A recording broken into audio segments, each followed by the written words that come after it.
Bonjour, bienvenue au cours de physique générale de l'EPFL.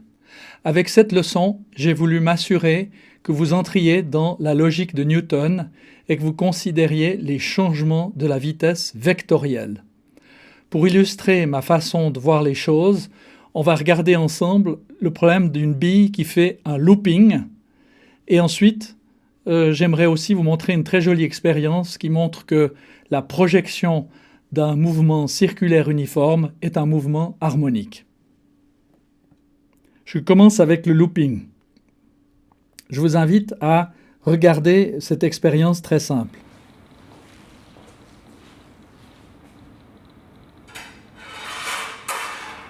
Voilà. Ce qui m'intéresse ici, c'est de discuter sous quelles conditions la bille fait le looping, reste dans la glissière.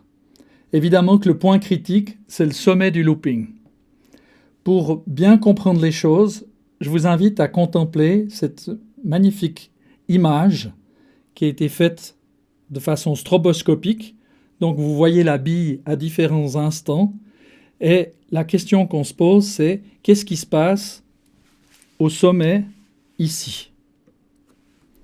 Alors, j'ai fait exprès de prendre une photo où la bille ne reste pas sur la glissière, elle décolle. Alors, quelle est la condition qui exprime le fait qu'on reste dans la glissière ou quelle est la condition de décollement de la glissière? Bien, regardons ce qui se passe à ce point au sommet du looping. Vous avez une vitesse v comme ceci. Vous avez un mouvement circulaire, donc vous avez une accélération centripète dirigée comme ceci, qui vaut v carré sur r. Et la loi de Newton vous dit, si m c'est la masse de la bille, mv carré sur r égale somme des forces. Quelles sont les forces qui agissent? Il y a la pesanteur, mg, dirigée vers le bas comme l'accélération.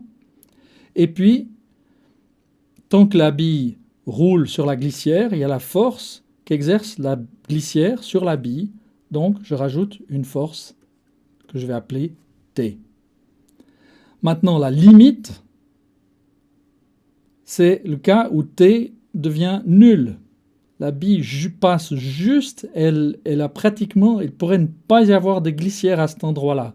Donc, la limite, c'est T qui tend vers 0. Sinon, on veut que T soit non nul. Donc, je pourrais écrire ma condition comme ceci. Et je peux maintenant simplifier par M. J'ai donc V carré sur R qui doit être plus grand que G pour que la bille reste sur la glissière. Voici un très joli montage où vous allez voir une balle à laquelle on impose un mouvement circulaire uniforme. Et puis, on va regarder cette balle en projection sur un mur grâce à une lampe. Vous voyez sur le mur l'ombre portée de la balle. Et on va encore ajouter à cette expérience-là un pendule qui oscille dans un plan normal au faisceau de lumière. Je vous montre l'expérience. Voilà, vous voyez la balle qui fait son mouvement circulaire et vous voyez la projection de la balle sur le mur et on a juxtaposé la projection de l'oscillation de la bille pendue à un fil.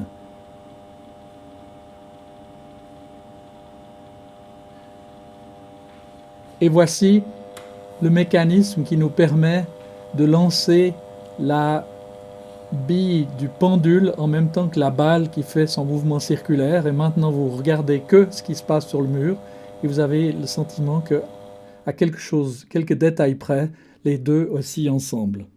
Cette expérience illustre ce qu'on avait dit du mouvement circulaire. Vous vous souvenez, on avait considéré un point matériel qui se déplace sur un cercle à la vitesse angulaire oméga. Oméga t, c'est cet angle ici. R, le rayon du cercle.